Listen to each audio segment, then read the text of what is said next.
କଣ ଆପଣଙ୍କୁ fatty liver ହୋଇଛି କି? ଆପଣ ଜାଣିଛନ୍ତି ଫ୍ୟାଟି ଲିଭରକୁ 3 ମାସ ମଧ୍ୟରେ ବିନା କୌଣସି ଔଷଧରେ ଠିକ୍ କରିହେବ। ଷ୍ଟେପ୍ 1 ରେ ହେଉଛି ଆପଣଙ୍କର ଡାଏଟକୁ କ୍ଲିନ୍ କରିବାକୁ ପଡ଼ିବ।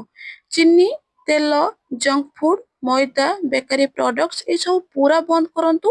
ଆଉ ଅଧିକ ମାତ୍ରାରେ ଗ୍ରୀନ୍ ଭେଜିଟେବୁଲ, ଚଣା, ମୁଗ, ଗାଜର, ବିଟ୍, ଦଲିଆ, ଓଟ୍ସ ଏସବୁ ଖାଆନ୍ତୁ। ତା ସହିତ ପ୍ରତିଦିନ ସକାଳେ ଲାଉକୁ ଜୁସ୍ କରି ପିଅନ୍ତୁ। ଷ୍ଟେପ୍ 2 ରେ ହେଉଛି ଲିଭରକୁ ଡିଟକ୍ସ କରିବା ପାଇଁ ଫିଜିକାଲ ଆକ୍ଟିଭିଟି କରନ୍ତୁ।